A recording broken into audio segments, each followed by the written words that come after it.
Welcome on into the Rock and Refuel Recruiting Roundup. If it's recruiting in the state of Arizona, we want to cover it. I'm Jordan Ham, about to bring in my good friend Jason Jewell here. And Jason, have a busy week, and we're going to start with a first-time offer for a Centennial playmaker who's a defensive back.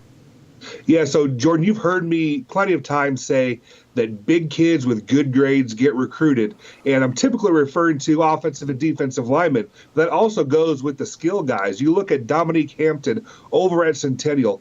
Anytime you got a corner that's above 6 foot tall, has good grades, that can run a little bit, they're going to get recruited very heavily. And watching the tape on Hampton, that's exactly what you're going to see. A guy that's 6'2", runs a 4.5, and obviously he has good grades. He got his first Division I scholarship, and it comes from a Pac-12 program in Colorado. Not going to be the only offer for this talented football player, though.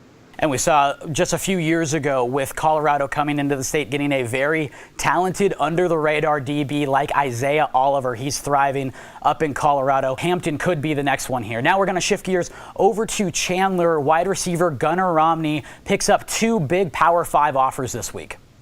Yeah, I mean, this is a guy that was getting heavily recruited.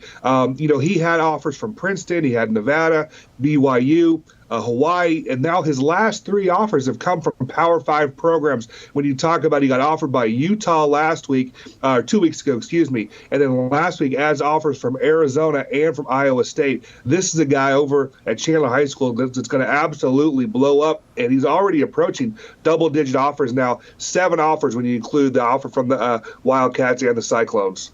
And we've seen over the years Chandler wide receivers just flat out get recruited. Justin Jan a few years ago, N'Keal Harry, it was almost kind of comical that high school DBs a few years ago had to cover him. And then you had the speedsters, Colby Taylor, Johnny Johnson getting recruited, both going to Pac-12 schools. Where do you see Gunnar Romney in terms of stylistically how he fits into this group?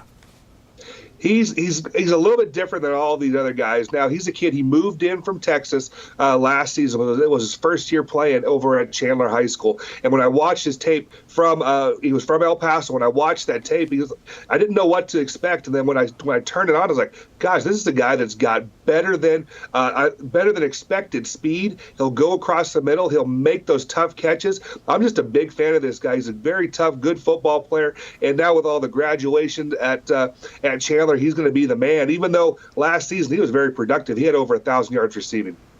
Gunnar Romney and Jarrett Caldwell going to be quite the tandem here moving forward for the Wolves. Now, UNLV comes into the state and offers 2 of the more decorated players here in the state. Yeah, I think UNLV recruiting in Arizona is just a natural fit, being that Vegas is only about 4-hour drive away. And they've recruited some guys heavily. Look at their roster right now. Antonio Zepeda from Camelback High School is playing there. And they signed Bruce Hester, who is from Mesa Community College via Mountain Point High School, signed him in their most recent class. But they offered 2 guys. They offered Jack Plummer, arguably the top quarterback in the state from Gilbert High School.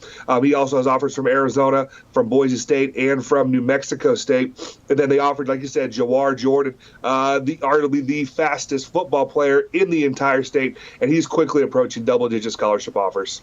Now we're going to wrap things up with 2 offensive linemen picking up offers, 2 of the hottest names, Mateo Malay and Ralph Frias. Can I say I told you so with Malay? His 10 Division I scholarship offers. The first time we talked about him a few weeks ago, he didn't have any. His most recent offer is from Louisville. And how about Frias? Who knew that he was a scholar as well as an athlete? He gets an offer from Dartmouth of the Ivy League to go along with his offers from Central Florida and from New Mexico State. Big kid from Safford, 6'7", 300-plus pounds. As we approach spring ball, things are only going to heat up recruiting-wise here in the state. Make sure to keep it right here on the Rock and Refuel Recruiting Roundup.